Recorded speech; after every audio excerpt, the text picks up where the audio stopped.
Hi, everybody. This is Belinda Mendoza reporting to you from Austin, Texas on February 13th, 2023. And I am with Design for Energy. I've been in business now for over 23 years as a Feng Shui consultant, sole entrepreneur, locally owned woman business, doing Feng Shui solely all these years as a practitioner. And one of the things I wanted to share tonight is the value and importance of using the art of Feng Shui to help you buy something that's one of probably the largest investment that you're going to make, and that's your home, your homestead. Might be land, might be a property for your office, something where you're going to invest for your business or your home in terms of property and real estate, and how important it is to get what we call a site analysis, similar to what you might get when you have an inspector come out and check the house out before you buy it. A Feng Shui consultant can really help you with buying a home and seeing if it has Feng Shui potential, letting you know what the issues might be, rather than having us come out after the fact and try to fix problems.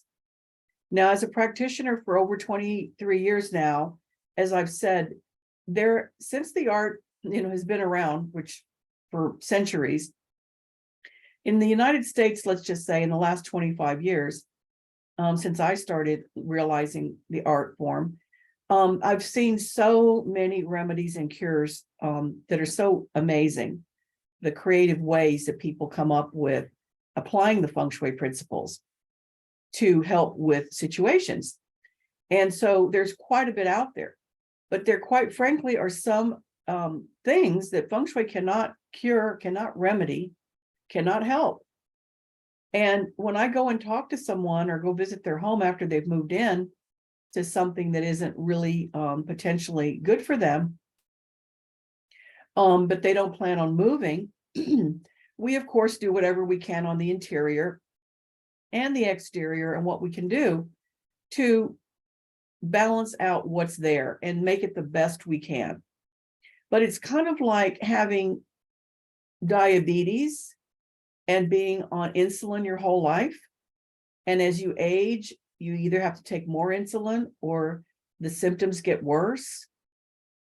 That's kind of the situation here. We might be able to balance some things out, but if it's a very hazardous or the chi is blocked on that property or that land, over time you live there, you're still going to have problems. And so one of the things I wanted to share with you is that, consider the art of Feng Shui, recommend it to your friends, family, when they are buying a very, a piece of property, especially if they themselves have any kind of concerns or questions about it. Like, I wondered whether or not this would be okay because it's so close to these power lines. I'm wondering if this house is okay because there's all this water behind the house. I'm wondering if it's okay because this house has, these things next to it, whatever it is. So this is one of the things that I wanted to share with you, is to consider that. And I can do a Zoom consultation anywhere in the world for someone who is looking to buy a property, a piece of land. No space is too small or too large. All I need are pictures, survey, if you have a copy of the survey, and a floor plan. And I can give you some sound advice that it would at least help you make a wise decision when you're getting ready to sign on the dotted line for something that you're going to move into, whether it has good potential, whether it has problems, but they're fixable, or whether or not, whatever we do is not going to really put a dent in anything. And I've done this over the years, probably about 5 times with clients, and not a lot, but, at least 5 times where I've, mentioned to the client that this was not a good investment, not going to have good Feng Shui potential. And so we finally did settle on something for them, but, it can happen. I want to share 2 to 3 little scenarios that have come up recently. One was not too recent. It was about 1.5 years ago.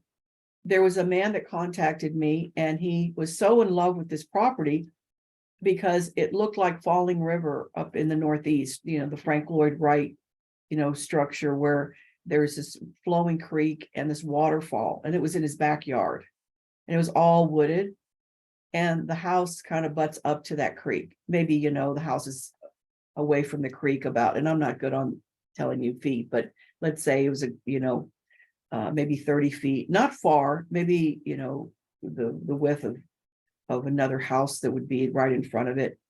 So, but you know, sitting on their patio, they're looking right at the creek and the flowing water. Well, the house is on stilts, okay?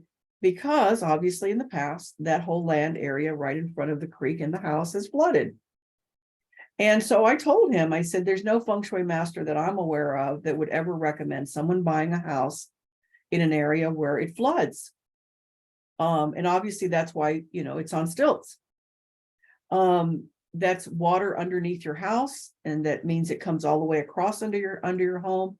And that's, you know, some water that collects, and that's not considered good feng shui. It's not good for health, not good for prosperity at all. And so I don't know that they've moved. I think they probably stayed there. We did talk about other things that they could do within the house and what have you, but that is still a situation that if I had gone with them when they were getting ready to buy it, I would probably not have recommended it. Another one is a place where a person has a beautiful home. This is a couple I worked with just recently. A beautiful home, and the feng shui in the house is good. And we did the flying stars on the house, and we talked about layout and furnishings.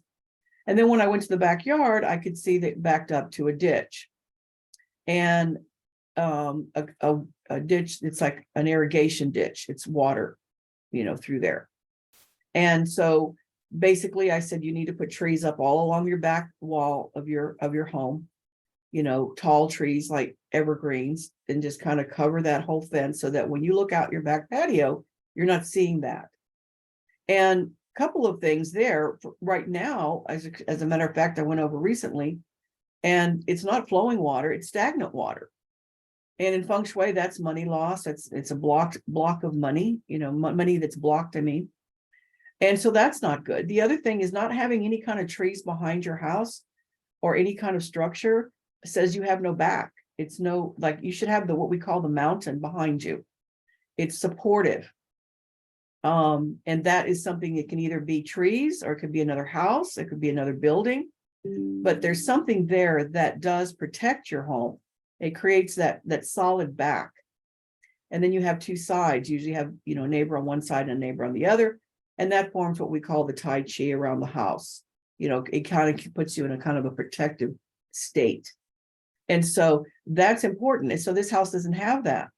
So we can do all the prosperity cures, and we can do the flying stars every year. But, you know, if that isn't corrected, they're going to always have issues of chi loss. You know, no matter what they make, it's gone, it goes away.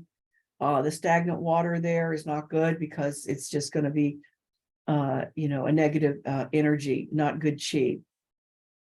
So those are a couple of things that I wanted to share with you. Again, I get a lot of calls for people after the fact. You know, we've moved in, we just want to make sure, you know, everything's okay. And I've even gone through the point where people just ask me questions online, and I give them ideas, you know, what to look for when they're buying a house, and they still go and choose something that is kind of hazardous, like, you know, being across from a railroad track. You know, there's only so much one can do. I had a client that bought a beautiful condo here in Austin, and it was on the flight path by the airport. And of course it was reasonable for Austin because of the fact of the location. And so, you know, when I drove up, I just could hear the planes. I mean, it was almost like they were right over my head, which literally they were over the condo, because they were taking off right where the condos were. So when we're talking about everything, she says that she hasn't been sleeping there. You know, is there anything we can do on the feng shui level to correct, you know, that? And I'm saying, well, no. I mean, you know, you can put blackout curtains for the noise. You can do a sound machine in your room for the noise, but that still doesn't help with the vibration. And this is constant. It's all day long. And if she's going to work from home, or she's going to spend time there, it's over time, it's going to affect her mental and physical state, and not going to be good for money, because if you're not healthy, you're not going to be able to manifest and create money. I don't think she was too happy with me because of that, and I guess she wanted me to have the cure all for that. But she was already staying at her boyfriend's. She wasn't even staying in the condo when I went to talk to her.